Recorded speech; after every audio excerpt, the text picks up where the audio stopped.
Pertama, perkara yang harus dikerjakan oleh orang yang sakit. Namanya kehidupan, pasti ada sehatnya, pasti ada sakitnya. Apa yang diharuskan seorang yang mengalami sakit? Pertama, dia harus rela. Derajat ridho, bukan hanya sabar. Ridho itu di atas kesabaran.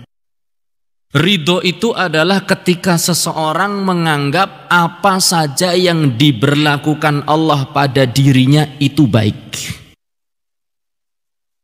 Kalau kita yakin bahwasanya kita punya zat yang maha karim, maha rahim, maha penyayang dengan kita, tidak ingin menyakiti kita, maka apapun yang menimpa kita pasti baik. Itu kita harus ridho. Mau dibikin sehat itu ridho, mau dibikin sakit juga ridho. Jenengan milih pundi? Sehat tapi ridho, ya. Pingine, ya. Ini yang pertama. Yang kedua, diperbolehkan untuk berobat dengan sesuatu yang mubah. Dan tidak boleh berobat dengan sesuatu yang haram atau berobat dengan sesuatu yang merusak akidahnya. Misal datang berobat, minta pengobatan kepada dukun, tukang sihir, atau tempat-tempat pengobatan lainnya yang tidak syar'i. Ulama sendiri berbeda pendapat tentang pengobatan. Ada yang mengatakan tidak boleh, ada yang mengatakan boleh, ada yang mengatakan utamanya tidak berobat. Intinya adalah berobat itu boleh. Terutama dianjurkan sekali bagi orang-orang yang kalau tidak berobat malah banyak keluh kesahnya. Tapi ingat, dengan tetap meyakini bahwasanya obat itu hanya apa? Perantara. Dan yang menyembuhkan siapa? Allah Subhanahu wa ta'ala. Adapun kemudian kok dia sakitnya tidak sembuh-sembuh, jangan sampai dia itu terjerumus dengan pengobatan yang haram. Datang ke dukun, dukune njaluk dibelehaken pitik ireng sing kelairan Selasa Kliwon. Lembeleh bengi dilemeki nganggo kain ireng. Sing beleh nek iso yo ireng. Serba hitam. Atau beli kambing 2. Dukune nyembelih, kita juga nyembelih di jam 12 malam. Ini kalau yang semacam ini adalah ciri-ciri pengobatan yang tidak benar. Ya, demikian. Atau dengan sesuatu yang haram. Ngobati nganggo peru babi. Berobat pakai apa? Empedu babi. Naudzubillah min dzalik. Atau berobat dengan air kencing sendiri. Pernah dengar pengobatan semacam itu? Dan itu sempat ngetren sampai sekarang, ya kan? Ngetren. Berobat dengan air kencingnya sendiri. Itu juga tidak boleh. Yakni berobat ke tempat-tempat yang haram atau dengan cara-cara yang haram. Kemudian yang ketiga, apabila bertambah sakitnya tidak boleh untuk mengharap kematian.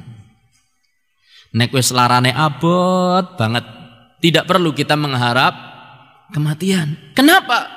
Karena Rasulullah sallallahu alaihi wasallam bersabda, la yatamanna ahadukumul maut. Janganlah seorang dari kalian itu mengharap kematian. Ya. Wala yad'u bihi min qabli ayyatiyah. Dan jangan minta memohon datang kematian sebelum waktunya. Ya Allah, mati baiklah. Nah. Dene uripe sengsara temen. Awak wis ora kepenak. Nggo mangan apa-apa ora enak, turu ra kepenak, melek ra kepenak, pateni bae lah. Gitu ya. Ndak boleh. Ndak boleh. Itu namanya putus asa. Dan itu namanya semacam merasa lebih tahu dari siapa? Allah. Dia merasa bahwasanya mati itu lebih baik baginya, padahal belum tentu. Barangkali dengan sakitnya dia justru ingat kepada Allah, ingat dosa-dosanya, sehingga dia bertobat. Ingat segala kenikmatan yang dulu diterima dari Allah Subhanahu wa taala, sehingga dia menumbuhkan syukur. Kemudian melihat orang yang lebih parah dari dia, tambah lagi bersyukurnya. Jadi banyak sekali hikmah apabila Allah membiarkan seorang itu hidup. Jangan sampai dia minta mati. Kalaupun terpaksa dia minta mati, maka doanya jangan ya Allah matikan aku tok, gitu jangan. Wa in kana la budda fa'ilan, kalau memang dia mau tidak mau harus minta kepada Allah, maka doalah, ya Allah, kalau memang kematian itu baik bagiku ya Allah, wafatkan aku, matikan aku. Tapi kalau memang kehidupan itu lebih baik ya Allah bagiku, maka panjangkan umurku. Begitu caranya. Jadi kita serahkan kepada Allah, itu namanya ridho. Ya Allah, kau mau buat mati aku, kau mau buat aku hidup lebih panjang lagi, itu kuserahkan padamu ya Allah, terserah mana yang lebih baik bagiku. Gitu Pak, namanya ridho. Okay? Jadi jangan sampai ya, kita ini mengharap kematian. Kemudian ketika orang hendak mati, rumongso nek sakitnya sudah sangat apa? Parah. Maka harus menjaga dua sayapnya untuk terus dikepakkan. Sayap napa niku? Khauf sama roja. Khauf, takut terhadap dosa-dosa yang pernah dia kerjakan ya Allah. Kalau kau tidak ampuni dosaku ya Allah, aku akan engkau siksa. Aku akan bisa masuk neraka. Tapi ingat, satu sayapnya juga tetap apa? Dikepakkan, yaitu sayap roja. Ya Allah, mudah-mudahan kau terima semua amal ibadahku ya Allah. Jadi terus selama orang itu masih hidup, ini dua sayap harus seimbang. Burung niki sayapnya ngoten niki mboten? Gini sayapnya? Gini sayapnya. Ya, sayapnya bareng-bareng. Sebagian ulama mengatakan ketika seorang mendekati kematian, maka sayap rojak itu harus dikuatkan. Supaya apa? Tidak putus asa dengan rahmat Allah. Jadi ya Allah, aku mengharap sayap rojak dikuatkan. Rojak, ya Allah, aku harap ampunanmu ya Allah. Aku harap ampunanmu. Engkau insya Allah akan mengampuniku ya Allah. Terus begitu, sehingga apa? Semangat untuk terus berbuat kebaikan di sisa-sisa umur dia. Kemudian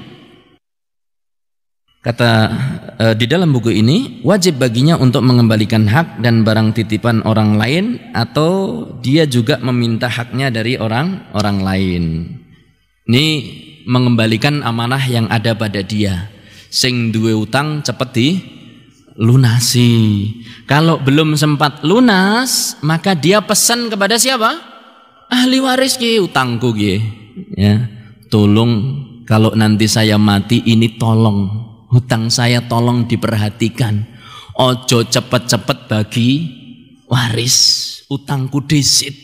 Ya, ini kalau nggak bisa untuk melunasi langsung saat itu, kenapa? Karena nafsul mu'min mu'allaqun bidaini. Jiwa seorang mukmin itu terhambat oleh hutangnya.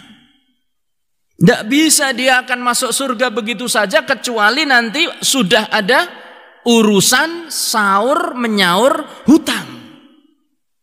Pada hari dinar dan dirham, uang tidak lagi bermanfaat. Maka segera untuk membayar hutang. Kemudian berwasiat. Ya, berwasiat. Yang kelima adalah meninggalkan wasiat. Yani nulis wasiat. Dulu para ulama salaf tidaklah bermalam kecuali di bawah bantalnya itu tertulis apa? Wasiat. Wasiat itu nggak usah macam-macam. Nggak usah itu hartaku yang sana, PN yang sana, dolen yang sana untuk ini. Nggak usah banyak-banyak. Wasiat itu, anakku, istriku, tetaplah engkau berada di jalan agama Allah. Berpeganglah kepada sunnah Nabimu sallallahu alaihi wasallam. Beribadahlah semata-mata kepada Allah. Kalau aku meninggal, selenggarakan jenazahku dengan sesuai sunnah. Dah gitu sudah cukup. Jadi ada pesan. Jangan kau tangisi aku dengan berteriak-teriak. Kalau sudah selesai masa idahmu wahai istriku, segeralah menikah lagi. Tapi tolong jangan dengan yang itu ya. Karena itu saingan hidupku. Misalnya. Baik, ini tentang wasiat. Kemudian perkara kedua adalah perkara yang akan dilakukan kepada orang yang meninggal dunia. Kita orang yang sehat menghadapi orang yang akan meninggal. Bagaimana yang harus kita lakukan? Yang pertama adalah talqin. Mentalqin yaitu dengan mengingatkan kalimat tahlil supaya di akhir hidupnya dia itu mengucapkan la ilaha illallah sehingga menjadi husnul khatimah. Bagaimana cara talqin? Talqin itu dilakukan dengan tenang, lembut, aja gerusu. Dan ingat yang diucapkan itu apa? La ilaha illallah. Jangan digoyang-goyang, bapake nyebut. Itu bukan talqin. Saya pernah menyaksikan, kebetulan persis di depan mata saya itu anak STM kalau nggak salah, SMK begitu, pulang dari sekolah masih pakai baju praktek, nyalip mobil, ternyata dari depannya mobil elf, mak jebrek gitu. Ya, terus ada orang yang lari mendekat, begitu lihat darah langsung, anak gede kayak gue, malah melayu balik meneng lunga. Kemudian saya ketika itu mendekat, karena di depan saya mendekat, Mas, la ilaha illallah, saya bilang, la ilaha illallah, saya bilang begitu kan. Ini bapaknya yang samping saya, nyebut Mas, nyebut. Ini enggak manfaat talqin semacam ini. Karena talqin itu orang yang akan meninggal itu seperti orang, mohon maaf, gambarannya itu seperti orang yang akan tenggelam. Kondisinya betul-betul apa? Betul-betul panik. Dan ada kesaksian Pak D-nya paman saya ketika dulu dalam keadaan koma, dia itu seperti mendengar suara saudara-saudaranya, tapi seperti suaranya jauh sekali. Jadi seakan-akan dia di sebuah ruangan yang kosong begitu, kemudian mendengar suara-suara bisikan. Makanya ini gambaran saja, dan dia belum mati makanya bisa cerita. Ya. Setelah itu kemudian sadar dari komanya dan dia cerita, saat itu saya mendengar suara-suara kalian katanya. Makanya jangan dikira orang yang sakit parah itu tidak mendengar sama sekali. Dia mendengar. Kecuali kalau Allah kehendaki untuk tidak mendengar. Maka ucapkan yang baik-baik. Jangan sampai mengucapkan kata-kata yang jelek. Iki ya, angger wis lara kaya ki enake mati bae ya. Iya, angger urip ya mesakaken. Di depan sih orang yang sedang sakaratul maut. Coba bayangkan, kalau dia dengar gimana rasanya? Ini sudah 8 tahun nelang salah urip kaya ki nyong we repot ngopeni lu ngopeni repot, la ilaha illallah. Itu kalau dengar rasanya. Tapi katakan kata-kata yang baik. Katakan kepada dia, la ilaha illallah, dengan tenang, ditunggu. Kalau dia belum mengucapkan lagi, la ilaha illallah, gitu, sampai dia mengucapkan. Kalau diberi taufik oleh Allah untuk mengucapkan. Kalau sudah mengucapkan, jenengan diem, stop, semuanya diem. Kenapa? Jangan sampai dia mengucapkan kata-kata yang lain lagi. Supaya la ilaha illallah itu menjadi akhir perkataan dia. Sebagaimana sabda Rasulullah sallallahu alaihi wasallam, "Man kana akhiru kalamihi la ilaha illallah dakhalal jannah." Orang yang akhir perkataannya la ilaha illallah, dia akan masuk ke dalam surga. Jadi ketika seorang sudah mengucapkan la ilaha illallah, sudah diam. Diam. Jangan kok terus kemudian malah nangis. Jangan. Diam. Nah kalau dia ngomong yang lain lagi lah baru sudah la ilaha illallah. Kayak sawah wis dipanen apa durung ya? Ya Allah, ini talqin lagi, ya. Talqin lagi dan dengan kata yang lembut aja. Kowe iki arep mati rasa kelingan sawah. Jangan. Harus dengan apa? Talqin yang lembut. La ilaha illallah sampai dia mengucapkan lagi. Ingat itu, karena banyak orang mentalkin itu salah. Ada yang Allah, Allah, Allah, Allah, Allah gitu di depan mayat. Ini bingung mayat. Malah nuwun sewu ya, bareng-bareng rame begitu, ya. Kemudian ada yang membaca ini, ada yang baca ini, ada yang baca ini, bingung mayat. Tenang. Kemudian talkin dengan tenang-tenang. Ya, demikian cara mentalkin. Taib. Kemudian apabila mayat itu meninggal, maka katakanlah kata-kata yang baik. Nggak usah misalnya, aduh nelongso temen sih awakmu. Oh, dadi wong nelongso tenan. Kenapa? Karena saat kematian itu dihadiri oleh malaikat. Dan malaikat akan mengaminkan ucapan orang-orang di sekitar orang yang mati. Makanya ketika mayit itu meninggal, kata Rasulullah sallallahu alaihi wasallam, orang itu meninggal, idza hadartumul marida awil mayyita faqulu khairan. Apabila kalian menghadiri kematian seseorang, faqulu khairan, katakan perkataan-perkataan yang baik. Fa innal malaikata yu'minuna ala ma taqulun. Karena sesungguhnya malaikat itu akan mengaminkan ucapan-ucapan kalian. Ngeri nggih? Makanya katakanlah yang baik. Misalnya didoakan oleh Rasulullah ketika Abu Salamah meninggal, maka Rasulullah sallallahu alaihi wasallam masuk dan mengatakan, Allahumma gfir li Abi Salamah warfa' darajatahu fil mahdiyyin, ya, wa akhlifhu fi aqibihi fil ghabirin waghfir lana wa lahu ya rabbal alamin wafsah lahu qabrahu. Kata Rasulullah SAW, ya Allah ampunilah Abu Salamah, angkatlah derajatnya di dalam surga, tinggalkan dan berikan ganti kebaikan bagi orang-orang yang ditinggalkan. Jadi doa-doa yang baik. Ya kita katakan misalnya berdoa, ya Allah ampunilah dia, angkatlah derajat dia, tinggalkan atau berilah ganti kepada keluarganya yang lebih baik dari apa yang engkau ambil. Misalnya begitu. Ketika si istri ditinggal mati suaminya juga begitu. Aja, oh alah mas, gawe omah durung dadi, kan? Montore durung lunas, sawahe durung panen, anake durung lahir. Hayo kuwi. Ndak perlu begitu. Katakan saja inna lillahi wa inna ilaihi raji'un. Allahumma ajurni fi musibati wa akhlif li khairan minha. Ya Allah, sesungguhnya Engkau adalah yang memiliki segala sesuatu dan segala sesuatu akan kembali kepadamu. Ya Allah, berilah aku pahala atas musibah yang menimpaku dan gantilah aku dengan yang lebih baik. Ummu Salamah, tatkala Abu Salamah meninggal, itu dia berdoa seperti itu. Dia doa dulu, Allahumma ajurni fi musibati wa akhlif li khairan minha.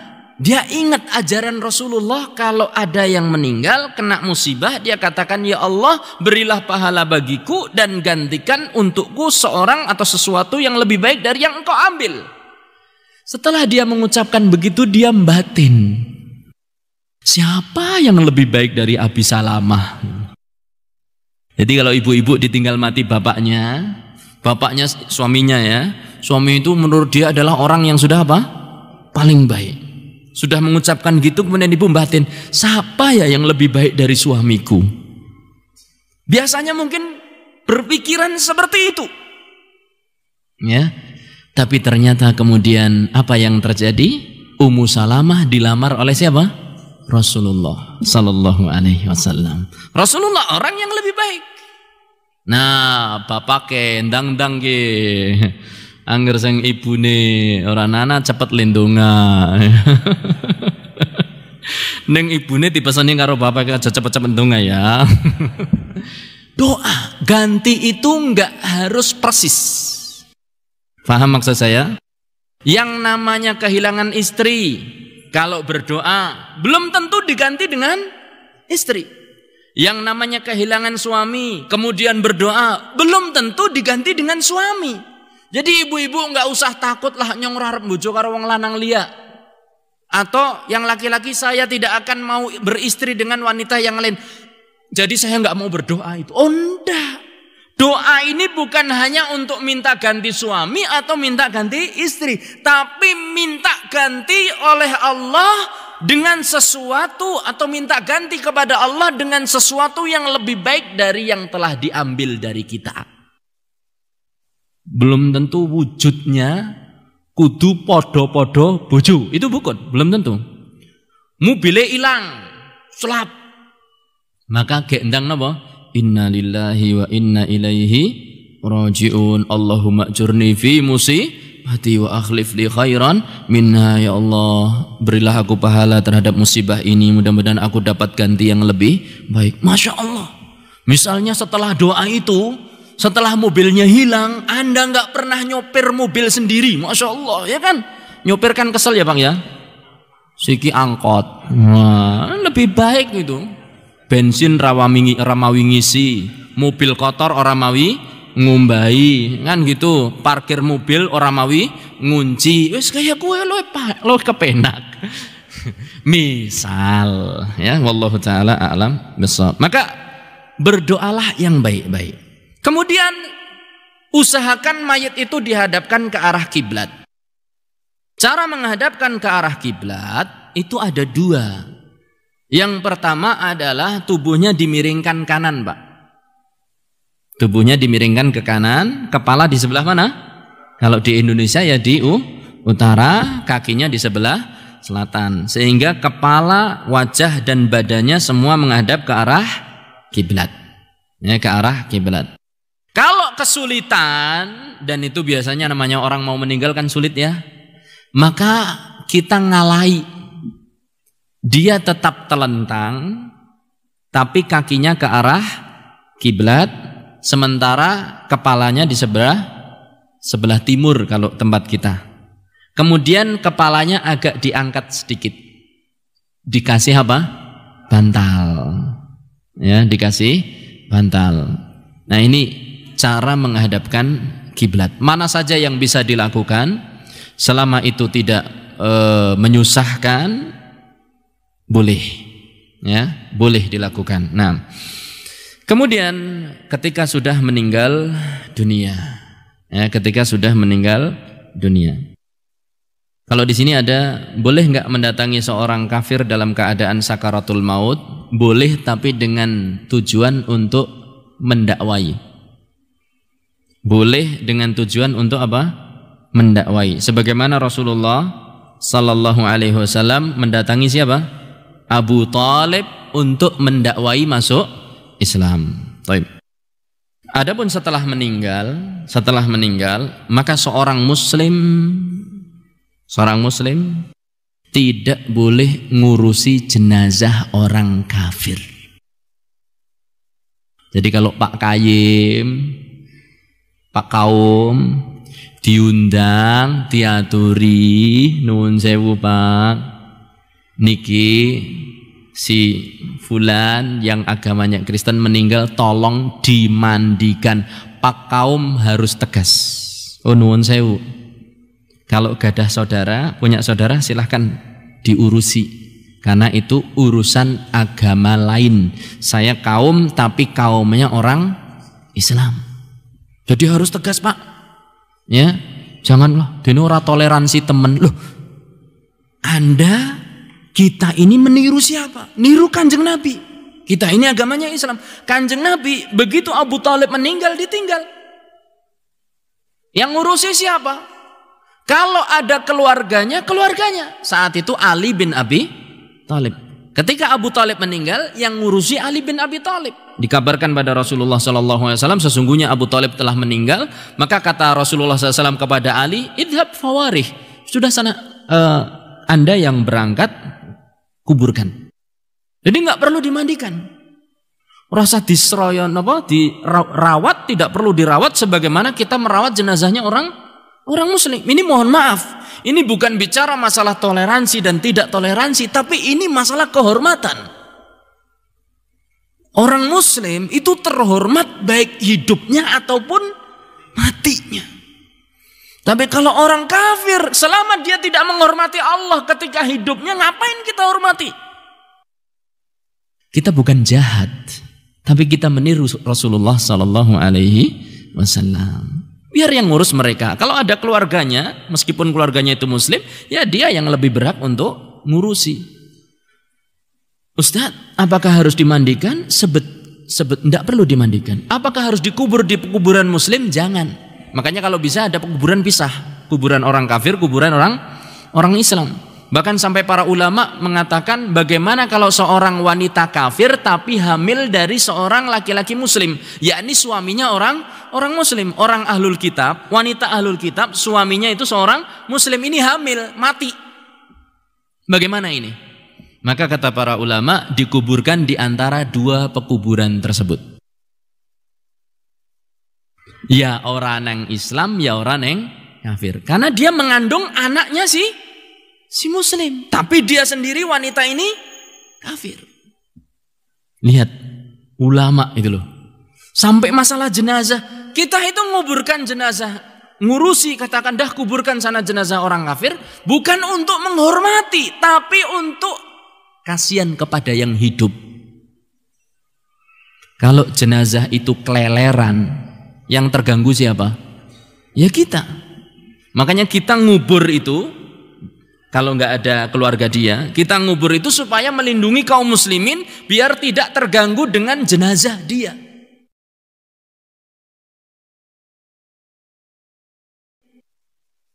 Nek dulu di perang Badar, nuwun sewu niki ya, bahasane kasar. Jenazahnya orang musyrikin iku ming dibruk-brukaken, diunclang-unclangaken di sumur Badar, lemparkan. Ya, hanya dilempar-lempar begitu. Nggak ada penghormatan. Sementara jenazahnya orang-orang syuhada Badar dikubur rapi. Demikian. Nah, ini kita bicara toleransi itu sendiri, tapi perlakuan yang seperti ini adalah masalah lain. Baik, kita lanjutkan. Kemudian yang selanjutnya adalah ketika orang meninggal dunia itu biasanya matanya apa? Belalak ke atas. Di situ disebutkan di buku itu ciri-ciri orang yang meninggal dunia. Misalnya di sini ada nafasnya berhenti, hidungnya jadi apa? Lunak, begitu ya. Lah yang sudah tahu. Kemudian kulit wajahnya menjadi lebih panjang bagaimana ya. Terus kemudian sendi-sendinya kayak apa? Kayak lepas. Begitu. Ya, ini ciri-ciri orang yang sudah meninggal. Ya, wallahu taala a'lam bishawab. Tubuhnya dingin dan yang lain-lain. Fa ala kulli hal, ketika seorang itu meninggal dunia, itu mata mengikuti apa? Nyawa. Fa innal aina, kata Rasulullah sallallahu alaihi wasallam, idza qubida fa innar ruha idza qubidat tabi'ahul basar. Ruh itu ketika ditarik itu mata mengikuti. Maka sunnahnya ketika setelah orang itu meninggal apa? Dipejamkan. Ya, dipejamkan dengan lembut. Sekali belum bisa ya pejamkan, pegang begini. Ya. Kemudian coba dilepas. Nek kasih melolor maning, ya dibaleni, ya dibaleni begitu sampai dia nanti akan terpejam itu, ya. Kemudian disunahkan untuk menutup seluruh tubuhnya, disunahkan untuk menutup seluruh tubuhnya dan begitu sudah mati ini ya betul-betul mati, itu langsung cek siapkan meja pemandian. kemudian siapkan meteran untuk ngukur, siapkan kain kafan, siapkan alat-alat mandi. Pokoknya kalau sudah positif mati, jangan cuma nangis, percuma. Nek nangis orang marakaken urip maning, percuma. Ya. Jadi tidak menyelesaikan masalah. Sekarang kita masalahnya bagaimana kita beramal soleh di tengah-tengah musibah ini. Makanya kalau sudah jelas-jelas meninggal, sudah cepat tutup matanya, kemudian diikat ininya. Kan biasanya dia melompong begini. Ini ditutup dengan pelan, kemudian diikat. Ya. Kemudian juga anggota-anggota tubuhnya diikat supaya tidak apa? Supaya tidak kaku terlebih dahulu. Ya, diluruskan begitu. Dan paling penting, kalau orang memang sudah yakin itu mati, tutup tubuhnya. Sembari sebelum ditutup itu, kalau bisa bajunya dilepas. Dilepas, ojo kon ngelepas dewek. Ya, ayo diuculim lagi. Dilepas, Bu. Sulit enggak biasanya kalau orang? Sulit karena berat, ya kan? Karena berat, cara ngelepasnya itu dipotong. Jadi langsung siapkan di atas pemandian, langsung meja yang disiapkan itu angkat ke situ, kemudian tutupi dengan kain supaya auratnya tidak kelihatan, kemudian mulai bajunya dipotong. Motongnya jangan sembarangan, ada tekniknya ben gampang. Potongnya itu ini. Nih lihat, Pak, Bu. Dari sini dipotong. 1, 2, 3, 4. Jadi nanti yang atas bisa diambil, yang bawah tinggal ditarik. Jadi orang akrak. Dene sing ditarik angel temen, malah cekel-cekelan karo mayite. Ya, lengan panjang sih ditarik angel temen. Nah, lengan panjang ya berarti dari sini. Eman-eman lah kelambine anu nggo kenangan. Ya enggak apa-apa dipotong, nanti dijahit lagi kan bisa. Potong sini ya, set. Jadi sepanjang ini Pak Bu ya, sepanjang set sampai ketemu di mana? Ketemu leher. Kemudian lengan bawah sampai ketemu mana? Ketiak, terus. Ini nanti buka. Tinggal potong yang satunya, set, set. Diangkat. Yang bawah ketindian, badannya diangkat sedikit, tarik. Celananya juga demikian. Ning ingat, aurat mayit harus dijaga. Kalaupun mau buka-bukaan, mohon maaf, kalaupun mau buka-bukaan, itu adalah yang berhak lihat auratnya saja.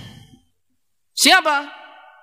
Kalau sang suami yang berhak melihat auratnya ya istri. Sang istri yang berhak melihat auratnya siapa? Suami.